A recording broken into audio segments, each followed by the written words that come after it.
generational power of fathers. We've been going through a series on fathers, which came from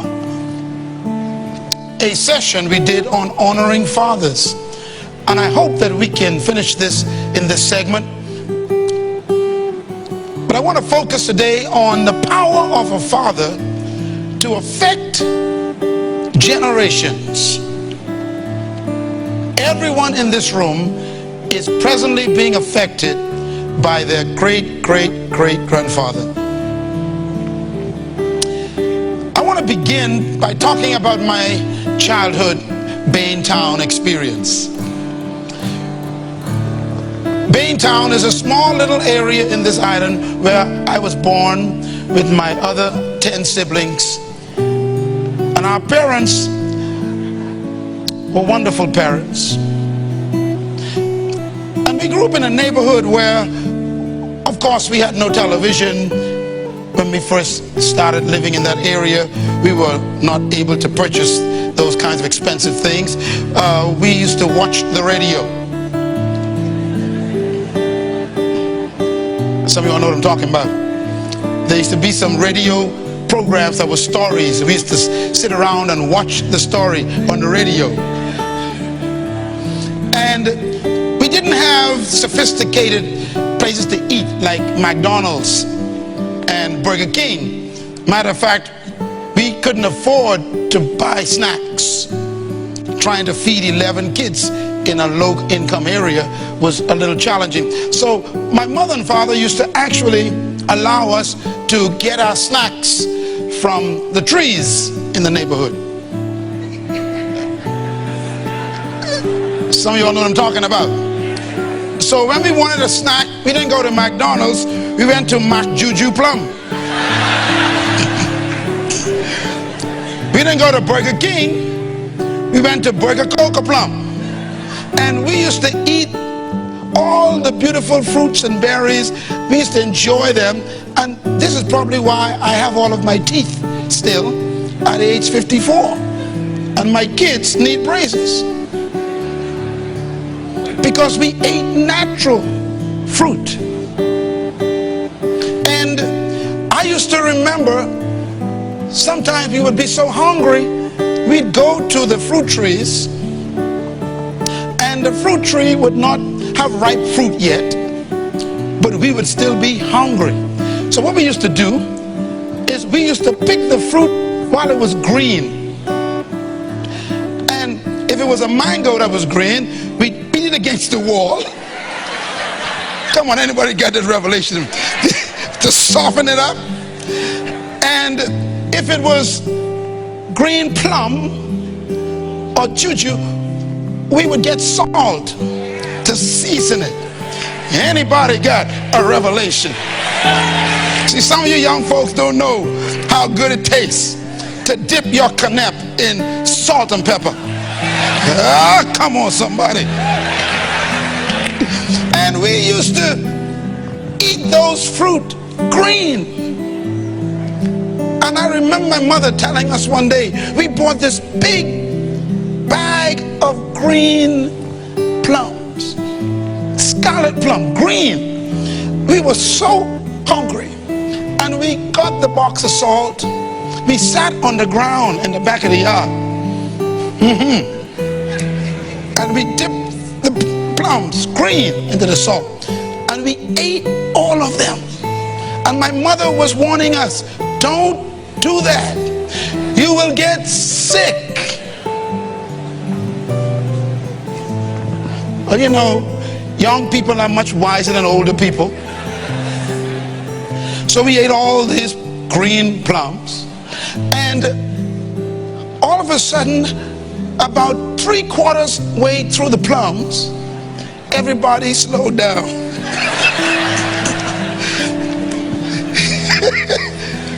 And then I saw my brother Paul, water came to his eyes.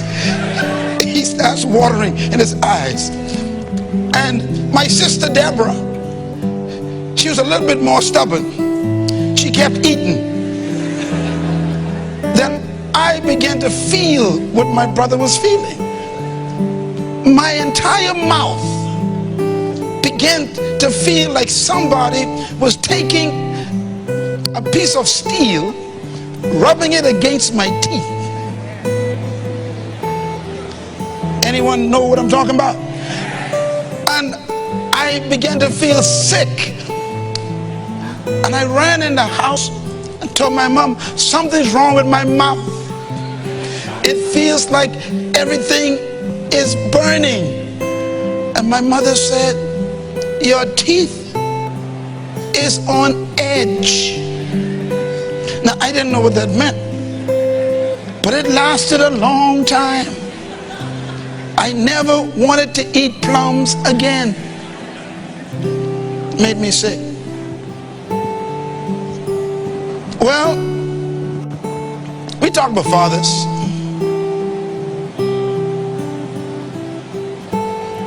God says fathers are just like green plums. Let's read what it says. In the book of Ezekiel, chapter 18, verse 2. It says, the fathers have eaten sour grapes,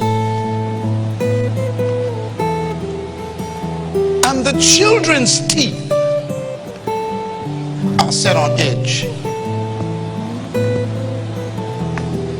You wonder why your life is hurting so much? In many cases, you're struggling with problems. Somebody ate something in the last generation, and it ain't your mother.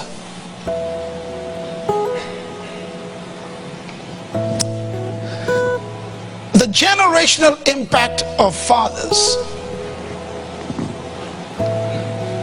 have not been fully estimated. It is incredible. But notice what it says. The father enjoys the eating, but the pain afterwards is felt by the children.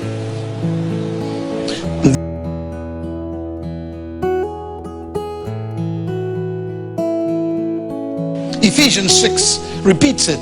Honor your father and your mother, which is the first command with promise, that it may go well with you and that you may enjoy long life.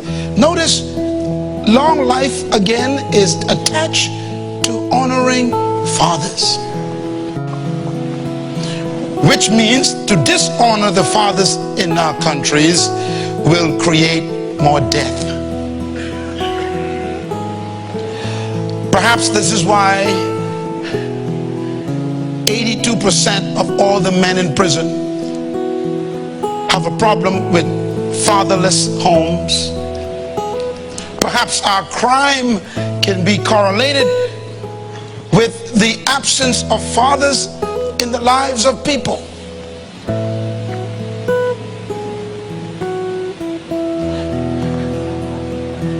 What is a father? I just want to reiterate this for those who are visiting. The word father is the Hebrew word Abba, is the Greek word pater, and it means source, nourisher, sustainer, protector, progenitor, founder, and author. Very powerful word, Abba. The word father therefore means the source and the sustainer and the progenitor of a thing. We are suffering from the absence of fathers as mortals. And I mentioned this, I want to repeat it again. Women are the greatest sufferers of a lack of fathers, because women suffer twice. First, they suffer if their father is not a good father, and then they suffer if they marry a man who didn't have a good father. So they suffer twice. Women demand from men what they can deliver because the men didn't get it from their father. That's a sad reality. And so here's what you do if you didn't have a good earthly father. Jesus said, be ye perfect, even as your Father in heaven is perfect. And in this brief series, we've been talking about the impact of fathers, and I'm hoping that the men and the young boys are capturing how important they are to national development. If you didn't have a good father, didn't have a good role model in the home, and this is for both men and women, Jesus says your answer to that problem is to use God and his fathering of his son Jesus as your perfect model, and be like him. We've been going through a number of the qualities of God's fathering, and I want to just throw a few out today for you to make a note of. First of all, when I researched the fatherhood nature of God, here is one of the components I found. Fathers provide character. I'm going to read these right from scripture so you can see them. John chapter 6 verse 46 says, no one has seen the Father except the Son, whom the Father has sent. No one has seen the Father except the one who came from the Father. Only he has seen the Father. Now look at the next verse. Verse 19 of John 6. You do not know me or my Father, Jesus replied. If you knew me, you would know my Father. Listen to the words. He's saying, look, the Father is always reflected in the children. If you want to know what a father is like, you don't need to meet the Father.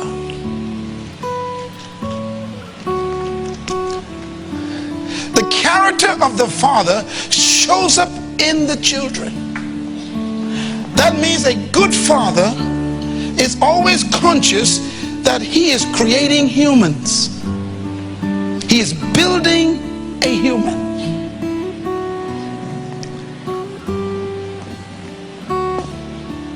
There are many men in this room who do not want to be like their father. They do not want that character. What a tragedy. This is why God says, I have brought you this teaching today so that you can find the Father who you can be like, which is God himself. In the book of John chapter 8, another statement made by Jesus, verse 41, he says, you are doing the things your own father does. Now this statement was made to religious leaders who wanted to kill him. And they were talking about fathers. Matter of fact, they told him, our father is Abraham. And Christ said, before Abraham was, I am. And then they attacked him. They said, you don't know who your father is. Watch this. I'm quoting. You don't know who your father is. That's what they said. Do you know what they actually said? You are illegitimate. Now remember, the rumor in the town was Mary got pregnant and Joseph was in the daddy. Remember that? They were referring to that. They were saying, you want to tell us about fathers? You don't know who your own father is. And then Jesus said these words, if you knew my Father, you would know me. But because you don't know my Father, you do not know the Son. And then he says, you are of your father, the devil. Now they were claiming Abraham. He said, no, your father is the devil. Why? You acting just like him. Everybody say character. In other words, you claim to be like Abraham, but you acting like Satan. Because fathers produce character. Show me a respectful young man. I'll show you a man who had a father who instill respect. This is why it's so important for you men to find a man who you can look up to and emulate. And it might not be your biological father, but you better find a father, because you need someone to get your character from. He told them, you are doing the things that your father do. Why? That's what children do. John chapter 10 verse 30, Jesus says, I and my Father are one. The power of a father. I was speaking yesterday morning in Houston, Texas, at a men's conference sponsored by the Redeemed Christian Churches of Nigeria. It was held in Houston, Texas at the Marriott Hotel. And they flew me in to speak to these men, and the room was full of all these men. My son was with me, and we were there speaking to all these men packed in this room. And at the end of it, I invited the men to come forward to rededicate themselves to manhood. They came and they were weeping. One of them came to me and pulled me to him, to his face, and he put his mouth to my ear. And he said, I don't want to be like my father. My father was a womanizer. I am a deacon in my church, and I feel the same attraction. I don't want these women in my life. I don't want to be like my daddy. I want to be a righteous man. He was weeping. He was begging to be set free from the impact of history.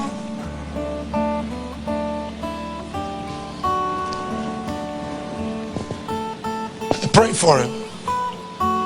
My prayer was very unique. I said, we're going to pray for deliverance from a spirit that entered your family line through your father's action. You don't need salvation, you're already saved. You need deliverance from a spirit. I said, but you're gonna have to make some statements. And I led him through what I call generational renouncement. You have to renounce the right of that spirit that came into your family through your father's practices. Otherwise, the spirit cannot possess you, but it will harass you all your life. This is why good men go bad. I'm talking about men who are upright, spiritual men. They end up doing dumb things because they never dealt with the breaking of generational influence. I and my father are one. Do you want to be like your earthly father? Man, listen to me carefully. If you have children, male or female, your job is to make them just like you. So you better be something worth making like. It gets deeper. Fathers provide language and belief according to Jesus. Look at this. The power of a father's language affects the language of the children. You ever wonder why young people curse all the time? You check their home environment. I remember one time I used a word in my mother's presence. It was not even what I consider a curse word today. It was mild. H-I-P. I'm spelling it because we couldn't even say it. Y'all don't know what I'm talking about. We had a home that was so tight you couldn't even say H-I-P. See, I still spelling it. I'm afraid to say it. So we used to say, move your H-I-P. And one time I said it and I picked my head up across the room. Went to go get my head. Put it back on my body.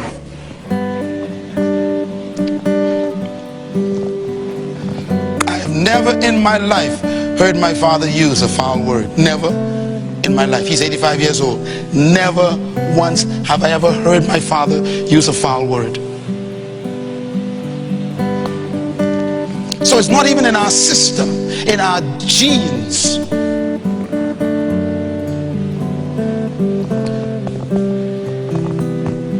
So here's the question. Can your children repeat in public what you say in private?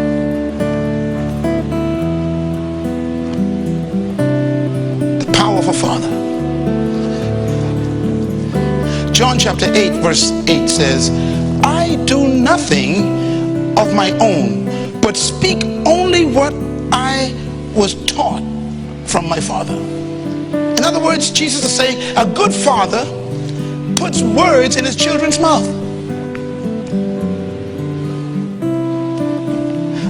I hear my son and daughter many times talk, and they talk back to me, and I hear myself.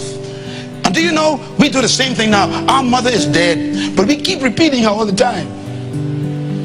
I repeat my father. Why? Because that's what fathers do. They put words in your mouth. Christ says, even I don't speak my own words. Can you repeat what your father said? The power of a father. John chapter 12 verse 48. It says, if I did not speak, for I do not speak rather of my own accord, but the Father who sent me, he commanded me what to say.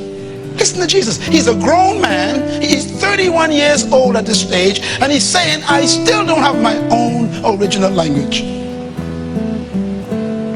The power of a father provides language for the children. Notice I have up here negative or positive. If your father is a man of faith, a man of hope, a man of good influence, you'll end up having those kinds of words. There are many, many young men who don't want to say what they say, but that's all they know.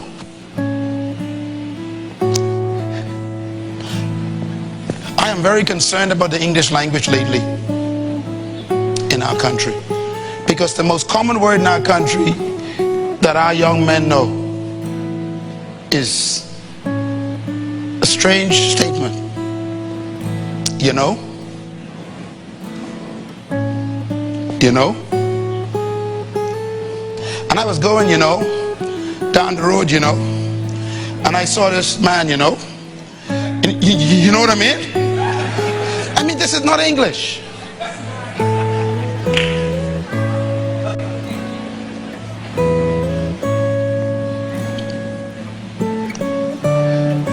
You provide the language for your children. Do you know Jesus Christ was so affected by his father? Ready for this? His father told him something, and what he told him was so unbelievable that it didn't make logical sense, but he believed what his father said so much, he quoted what his father said in the midst of people not believing it. What did he do? His father told him, if you go to earth and you lay your life down, you'll rise again. So the Bible says Christ came to earth, and then Christ says, my father told me that if I lay my life down, I'll take it up again. So I'm going to die on his word. Can you quote your father to the point where you even do things you don't understand? But if he said it so, it is so. The power of a father. Give your children faith words, not curse words. Fathers teach by example. Here's what Jesus said. Whatever fathers do is a classroom.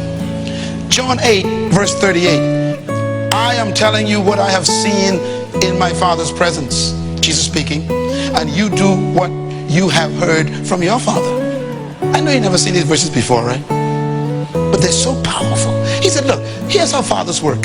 Whatever you see them do, you do.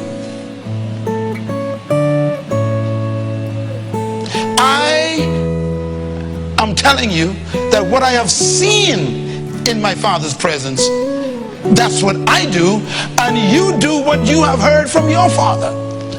In other words, fathers determine the behavior of children. We do what we see our fathers do.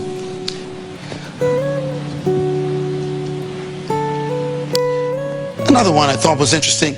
Fathers determine the quality of character, because fatherhood is manifested in the character of their children.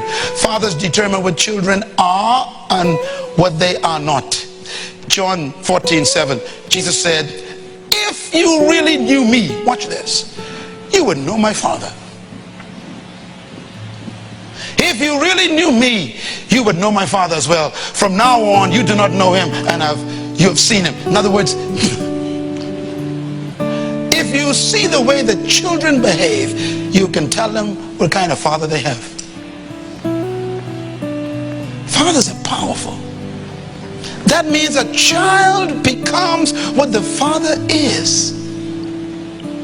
Now please notice, no mothers involved in these statements, because mothers are nurturers. Mothers, they nurture, they care, but fathers set standards.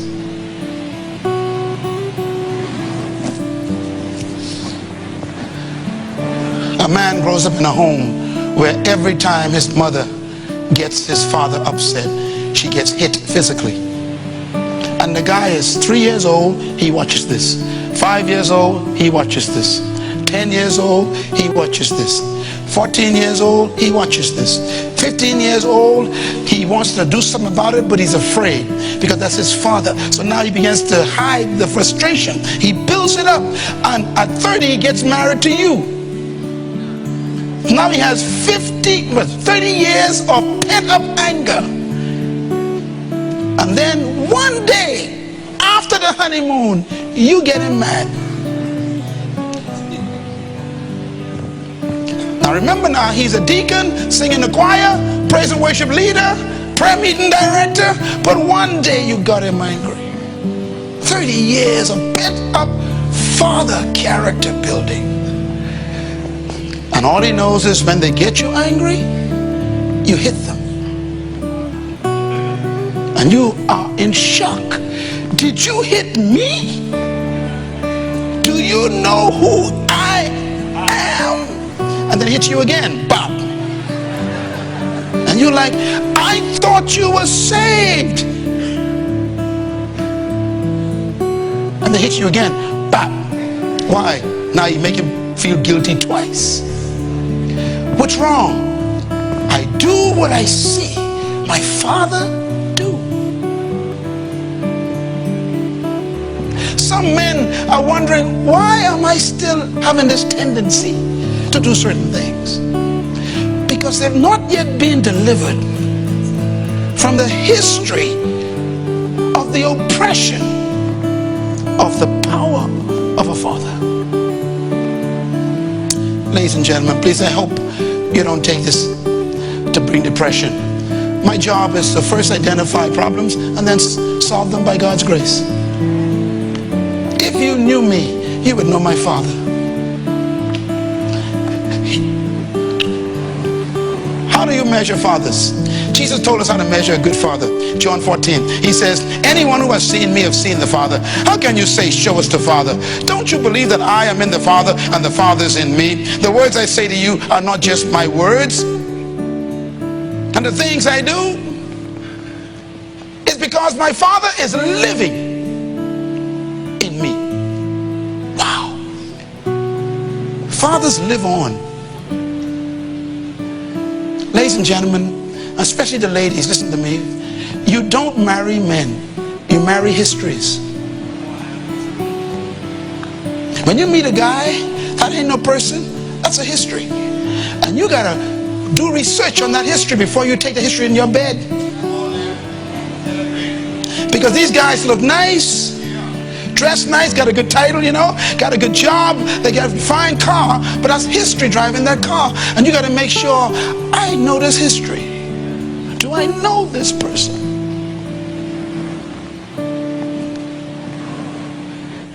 teaching the men yesterday in Houston, you know, one of the weaknesses of a woman, which is actually her strength. Women live by what they hear. Men live by what they think. Two different creatures. So words heard by a woman is an emotional experience. Words heard by a man is information. So women don't hear words, they feel words. This is why it's very important for a man to be careful what he says to a woman. She doesn't hear it, she actually experiences the word. If you call a man stupid, he calculates, am I stupid? No, not stupid. So it doesn't affect him, it's just information. You call a woman stupid?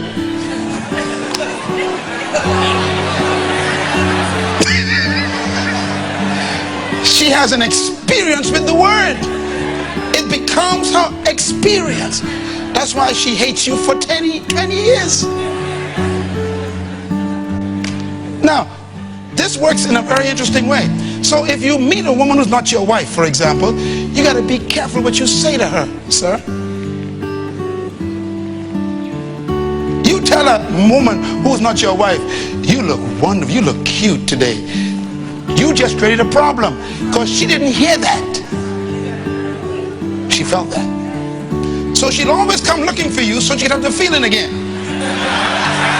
And then she start dressing better for you to see more. This is the problem, gentlemen. And that's why all of a sudden you realize you got problems. You didn't count on this. And all of a sudden you realize you created an issue.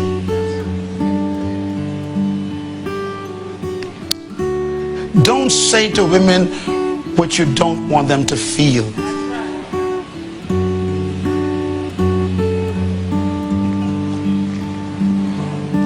And if you're married, you got to limit your words to women. Because some of them are starving for the feeling. I'm telling you, they're 42 years old, ain't got no man, and here you are weekend at them telling them they look cute. Hey brother, say it again. But I'm married, I don't care, just say it again. See, they want that feeling. You wonder why it's so difficult to get rid of sweethearts. You got to pick the phone and say, get out of my life, you are ugly. Bam, hang the phone up. Don't say, baby, I think I got to go home to my wife. Now, I know you're cute and everything, but hey, it's too late. Don't say that to her. You'll never be free. Women don't hear words, they feel them. That's why you should never curse a woman.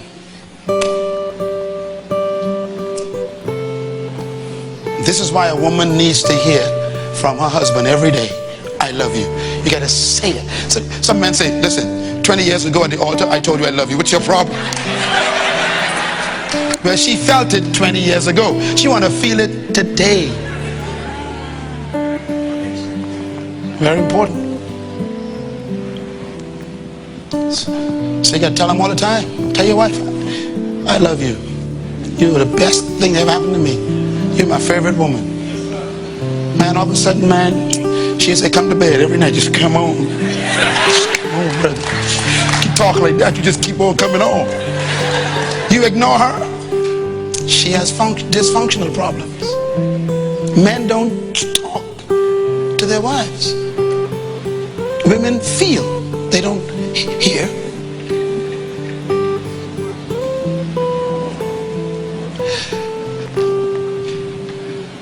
Jesus was telling us that the fathers literally create the sons. So that when you see a son, you see the father. Now, if your father beat your mother or curse your mother all your life, and then you get married to a wonderful woman who you love, but your father never told your mother he loved her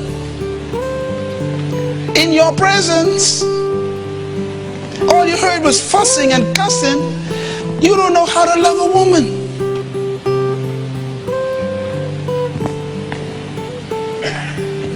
And we wonder why we battle. Why don't you talk to me, honey? What do you want me to say? anything. Okay, anything. They just don't know. Why? No modeling. No modeling. You know, all the men in my family are very, very sentimental. We are very, very loving. All our men. My brother sitting over there, God, my brother Oscar, very loving. Why? My father always hugging my mother. They always talking, you know, he rubber. So now I may see him kissing and I go, boy. And we go laughing. You know, he said, get out of here. He did it in our presence. So my wife is benefiting from that a lot. Some men never saw that. They don't touch you unless they're having sex. Why? Did I hear you right?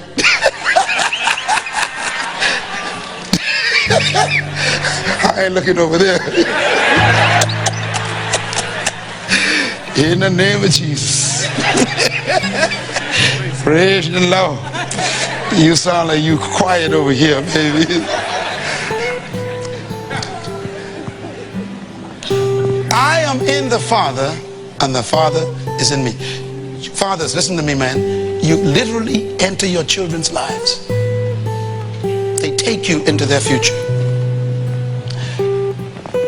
This is why if your father wasn't a perfect father, you got to get God into your life fast, and then get him to give you some models that you can adapt from and adopt from, so you can receive the right modeling to protect the women that you marry. Here's the one that I thought was interesting. Fathers create beliefs. What you believe comes from your father. I like this. John 1:14 says, these words you hear are not my words. They belong to my Father who sent me. In other words, fathers create the beliefs, systems, and the philosophy of their family. Look at verse 14, chapter 14, verse 31. Jesus says, but the world must learn that I love the Father and that I do exactly what my Father commanded me to do. A good father gives his children what to do in their lives. This is why a lot of men don't know what to do. They don't know what to do with their lives. And I think of this young man, Kevin this morning. Kevin was supposed to have a daddy. He could call and say, Daddy, I'm in medicine. Daddy, give me some guidance. I had to father him through a book. And there are men sitting here today with the same problem. At the crucial moments of their lives, there was no father to give direction.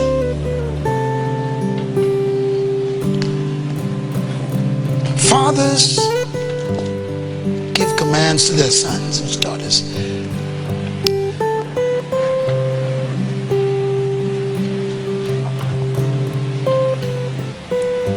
Without that, we get demands from our contemporaries.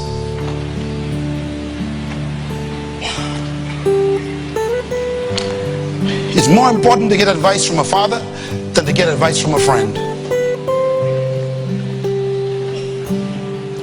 Let me give you a couple more before we go. Fathers transfer self-worth. Now this one is very crucial.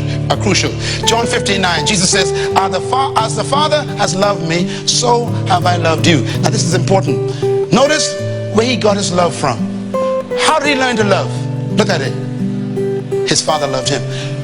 Think about the implications. If your father didn't love you, let's reverse that verse, then you cannot love anyone else. We learn love from our fathers. We normally think of love coming from our mothers. God says, no, you learn love from your father. He says, as the Father loved me. Now listen to me. You and I have been brought up in the Caribbean. We know that when men start talking about love of one another, we think sissy. Am I right? What are you talking about? Your daddy hugging you, talking about he loves you. You must be a punk. Look at that verse. He said, the reason why I can love you is because my daddy said he loved me.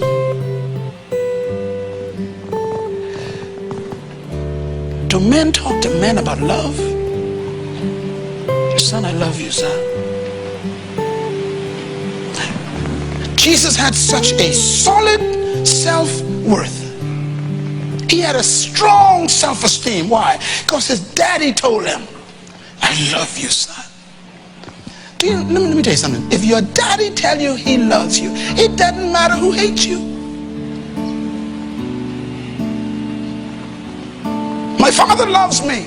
That's it. You can talk bad to me, curse me, don't like me, criticize me. All I know is my daddy loved me. Women need to marry men who got love from their fathers.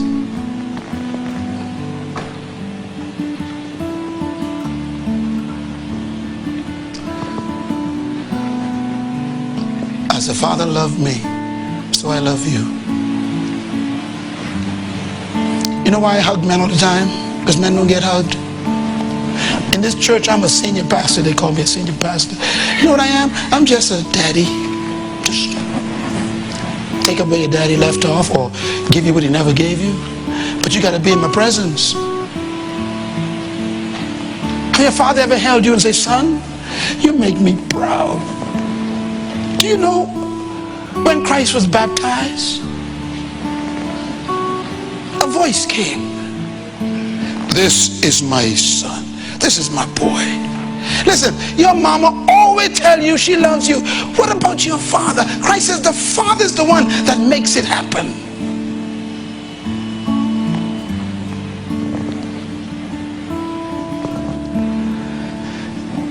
I see these strong men on the sports channels. You interview them all the time. Yeah, I want to say hello to my mama. Hey, mom. You know, my mama, you know, say, yeah, my mama, you know, she taught me, you know, my mama, you know, and mama, you know, mom. Where is your daddy?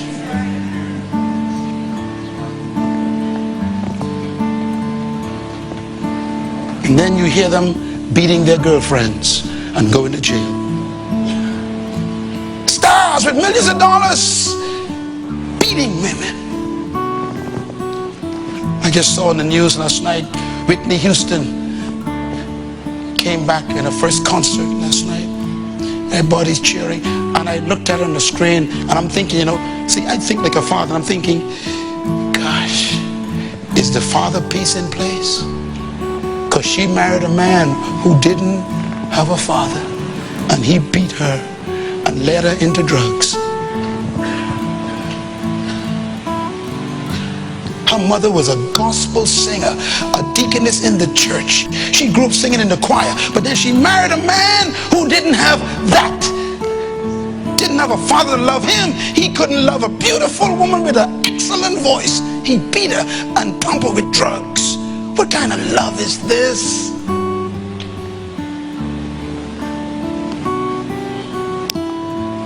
And you are divorced today. Some of you are divorced today because what I'm talking about right now. You are divorced. You look back and you go, how did I make that mistake? What was wrong with that man? What went wrong? I'm taking you back to the problem. He couldn't love you because his father, not his mother, his father was missing. A father teaches a man to love his wife.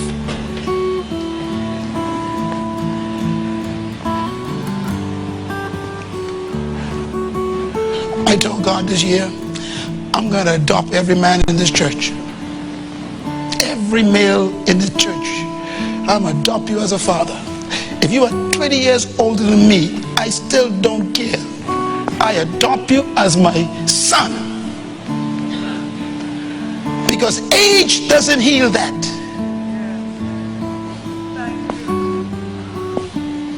Look at this.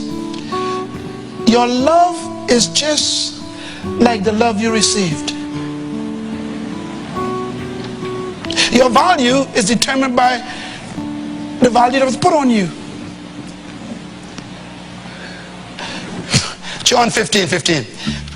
Christ says, I have called you friends because everything I have learned from my Father I have made known to you. Can I ask you a simple question? Can you tell your friends everything your father did and taught you and what you saw? Is it good advice to give your friends what you saw your father did? These are deep questions. He said, look, you are my friends because I tell you everything my father told me. In other words, you were supposed to be such a good father that your son could counsel other men with your own words.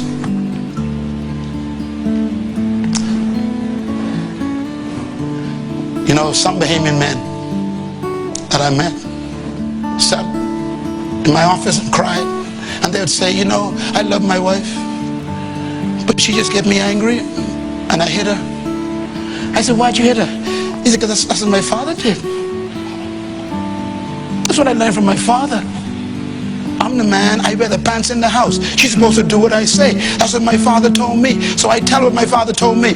My father says I wear the pants in this house. And I tell the guy, no brother, they wear pants too now. So, and secondly, the house probably ain't yours. You can't follow your father's advice no more. You marry a woman, she already got a house. You talking about putting your foot down in this house? Whose house you putting your foot down in? And I ain't sure them shoes is yours. She probably bought them, so you know you got to be careful. Anybody understand what I'm talking about? This is a struggle. He says, I will tell my friends everything I learned from my father. Do you know what men do? We tell our friends what we learned from our mothers, because we have no father's teaching.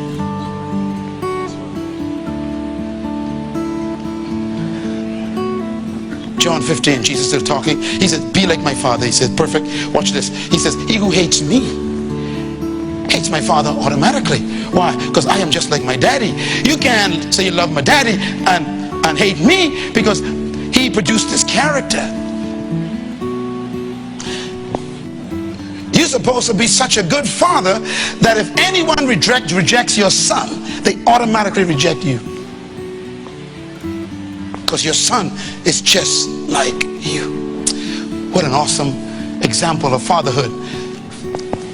Coming down to the end here. Fathers give standards for friends. This one is very important.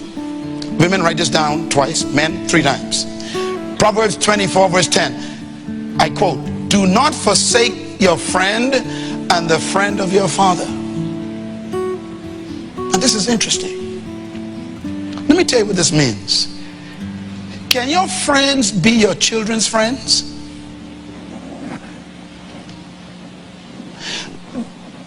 Do the men you hang out with, are they good enough to be with your daughter by herself? Do the men you hang out with, can they be with your son and teach them everything they know?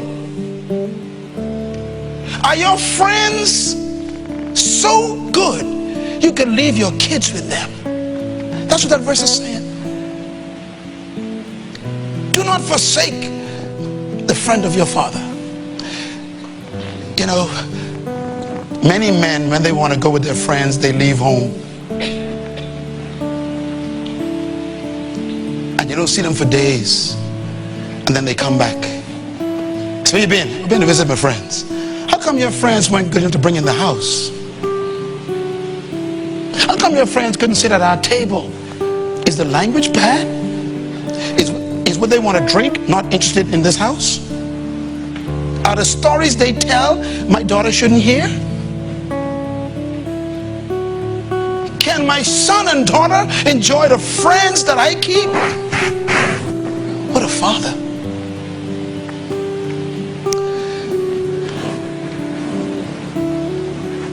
Get out of the room, boy. These men talking. What do you mean get out of the room? We hear it all the time. Girl, go away and talk to my boys. What are you talking about that she shouldn't hear? Fathers, listen. Can your friends be your children's friends?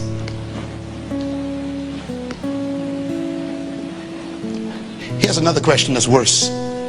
Are your children's friends like your friends?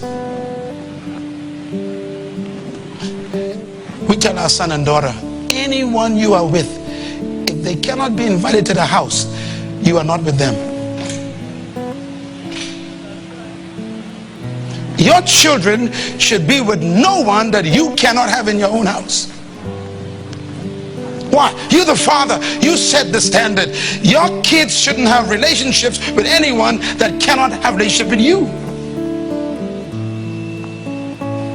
How many times have I heard the story as a pastor? I sit there and weep. I didn't know he was keeping company with them. You better find out.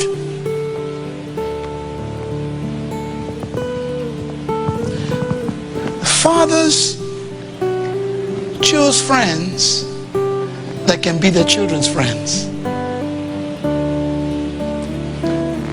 If you went on vacation for 3 weeks, can you leave your children with your friends and come back and they're not cursing and watching pornography and learning how to smoke? What kind of friends do you have? I'll tell you what to do, gentlemen. Go home and do an inventory of your friends and see how many of them can be your children's friends. And when you come to a question with one of them, just say, no longer friend.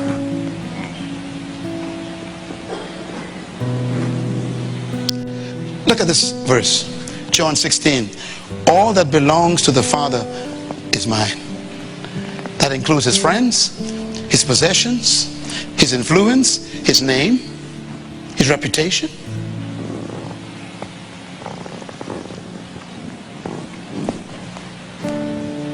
What do you have that your children could possess? I guess the last question is, can your children receive all that you have? Are all your books, your secret books, can they be handed down to your kids? All your secret magazines, can you give them to your kids? All I have belongs to my kids.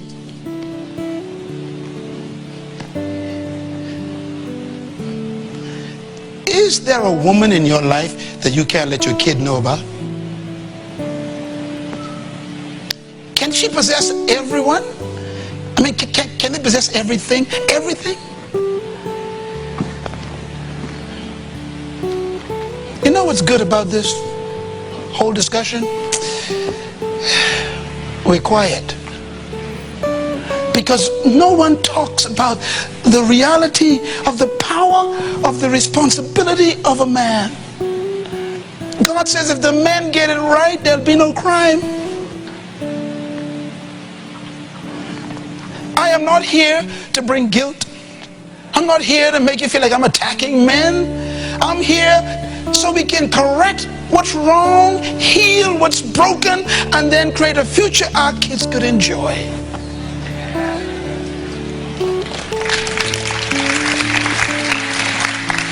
We all got memories. Here's one. John 20. And I'm closing with these last few. Generational fathering. Go instead to my brothers and tell them, Jesus said, I am returning to my Father and to your Father, to my God and to your God. Notice he puts Father before God. He wants you to know God as Father more than as God, because you can't emulate God, but you can emulate Father. He came to earth to restore us back to our Father. So he said, I've done the work on the cross. By the way, this is made after the resurrection. This statement is after the resurrection. He says, I'm going now back to my Father. He's now your Father. And now you're God and he's your God. I've restored you back to your daddy. In other words, can you recommend your father to father others?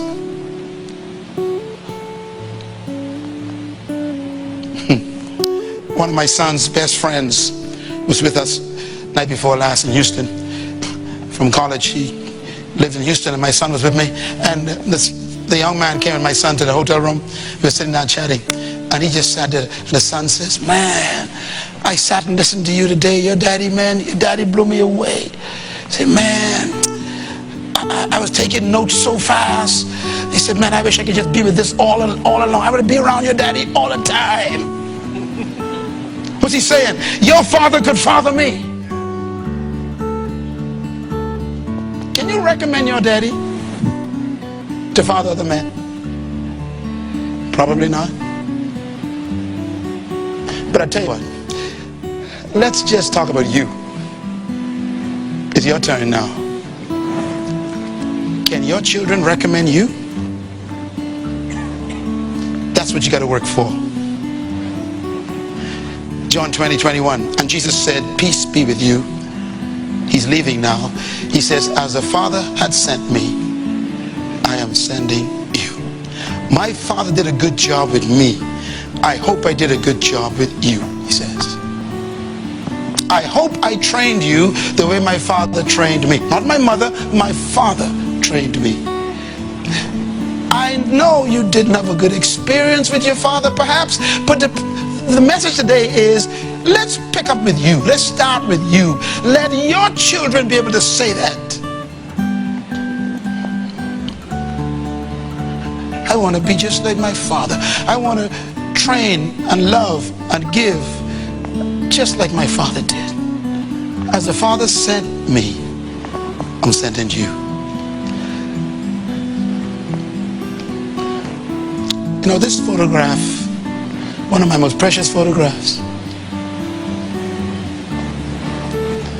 My son used to wear his hair long with them little knots in it. He used to wear, you know, his pants a little bit lowish, you know, outside the house. I never worried one day. It lasted just a couple months. Because the Bible says when you train a child in the way they should go, they end up with a goatee just like you. What a good looking guy. Handsome dude.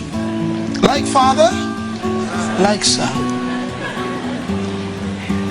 He's in here today. You know, he's embarrassed right now. But he's a good son.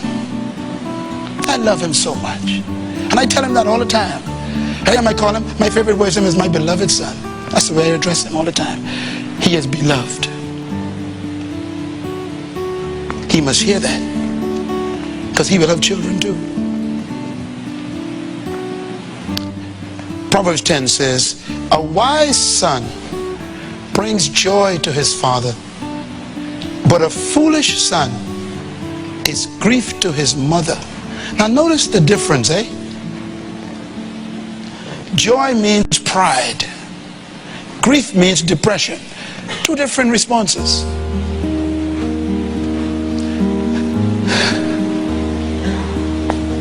When a son does well, the father brags.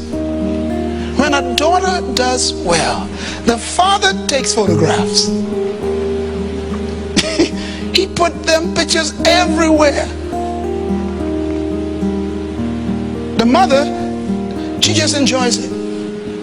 But the father brags. That's my boy. That's my girl. Look at this one. Proverbs 15:20. A wise son brings joy to his father, but a foolish son despises his mother. Despise means to ignore. Ignore her instructions. Proverbs 17:21 says, to have a fool for a son brings grief. There is no joy for the father of a fool. When I was preparing this session, I had an idea of reversing that verse. Let's reverse it. To have a fool for a daddy brings grief to a son and sends him to prison. There's no joy for the son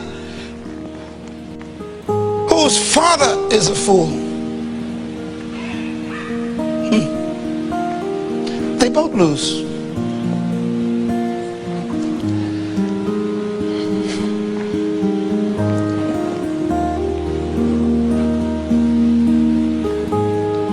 One day I saw my father sitting. He was sitting right here in this chair. And I was teaching, and I saw my father crying, sitting there. And I thought he was in pain or something, he's over 80, I thought he was sick.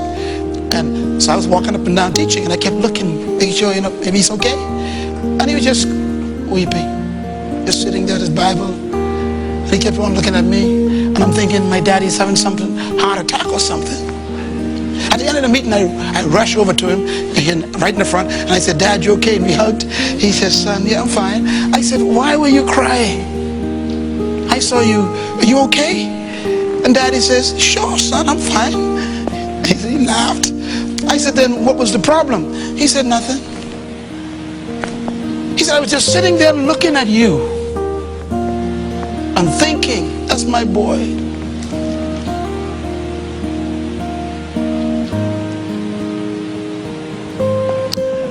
A wise son brings joy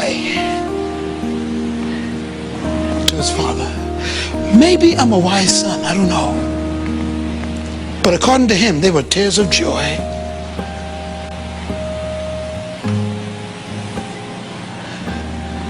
I feel the same way as a pastor. When I see you do well, when I see you faithful and not messing up your life, it makes me so happy. I called one of my sons this morning. I said, I haven't seen you, man. Don't make me wonder or worry. You're my children. You bring me joy when you're not a fool. You understand? When I hear problems, it doesn't bring me joy. I saw those married couples come here this morning, and I asked a few of them. I've been married 15 years, Pastor, 20 years. I'm so excited. I can go home and have a cup of tea, or drink Sheena's drink or something. It just they bring me joy. A couple came this morning, and they said, "This is our first year anniversary." Oh, that made me so happy. Bring joy to your father by not being a fool.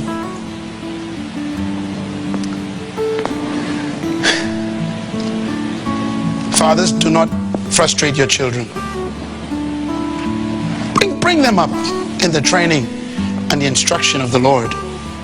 Ephesians 6:4. Fathers, do not embitter or make your children angry, or they will become discouraged. That means they will no longer have any hope in society and turn into criminals.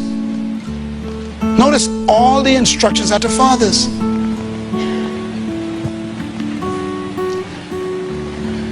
How do you provoke a child?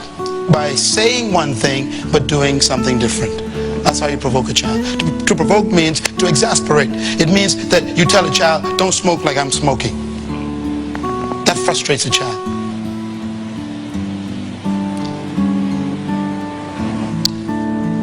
These instructions.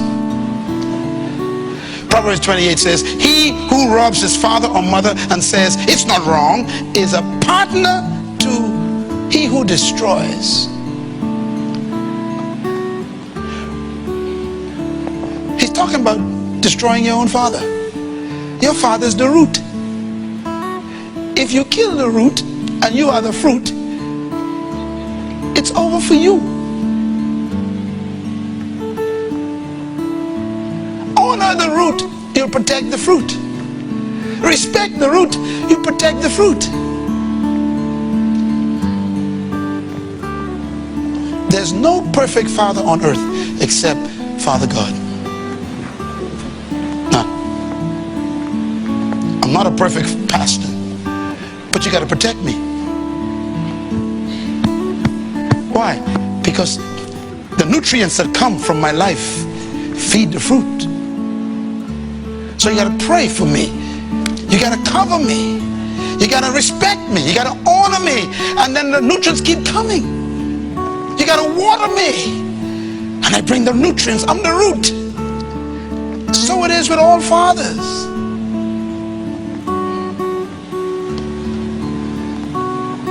Honor your father.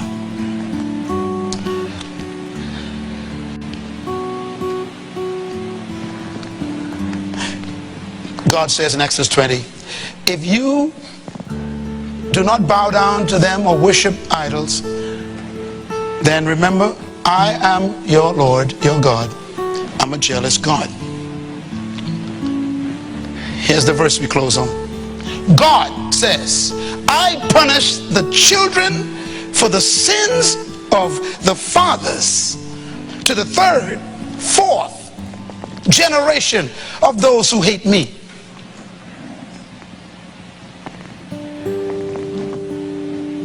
That's a long time to receive punishment.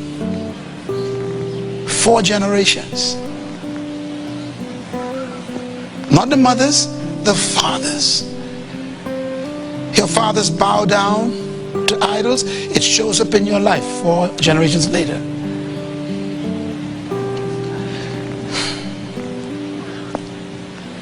Now notice what God puts at the end. He shows up as well. So you can receive 2 things. You can receive judgment or love for 4 generations, depending on what your fathers do. If your fathers love me, I love 4 generations. If your fathers disobey me, the effects will affect 4 generations.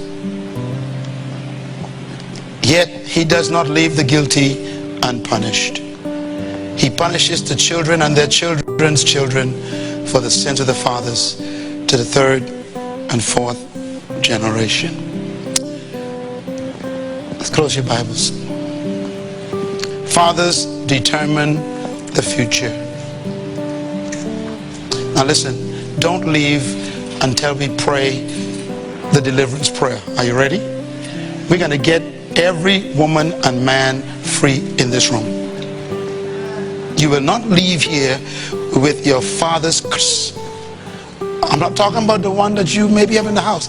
Your father's father's father's father. Notice it's 4 generations. I don't know what my great-grandfather did. I have no idea. But Jesus says, I better get it sorted out now. Make sure whatever he did doesn't affect my children.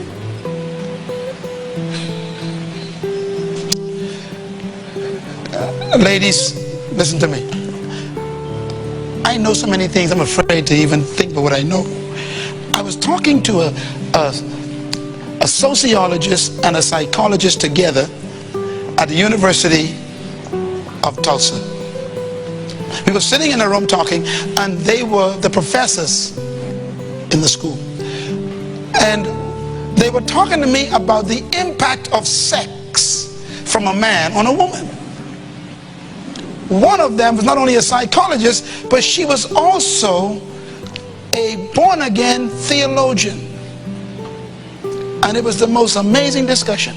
They said that they have actually shown that when a man has sex with a woman, he doesn't just transmit sperms, but he transmits his history to the woman's womb. And they were saying that the woman's womb is where the man came from. And because of where he came from, he's always longing to go back there. And he goes back there to deposit everything he is back into the womb. And this is why a woman, they say, could be wonderful, and then she marries a man or even sleeps with a man she ain't married to any man, and she thinks it was only sex. And she walks away with a history in a vagina. I sat there, I was afraid. They said they have psychologically dealt with many, many cases where women pick up strange mental problems after sex with a man.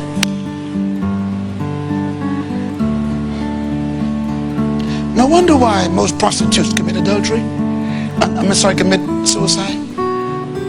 They carry so many histories. Here's my point I walked away that day with. You may be a good woman,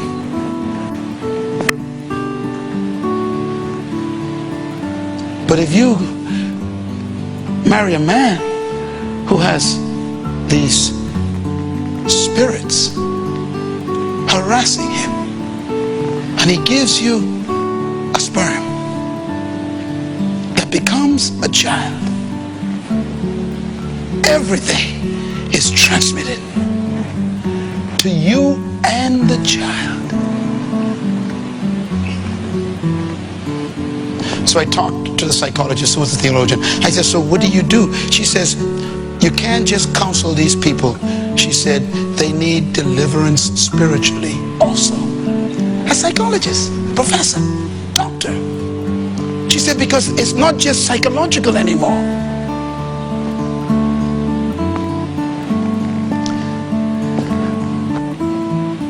Why is my son like this? Depends on where he came from.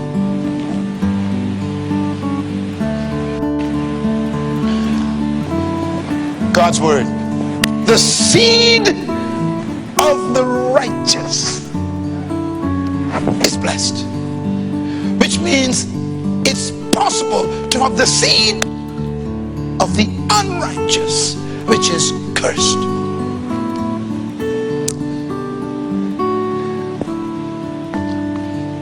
I close this series with a clear instruction. Today, by the authority invested in me, every spirit that has entered your life through the actions of your fathers, known or unknown, will be broken today.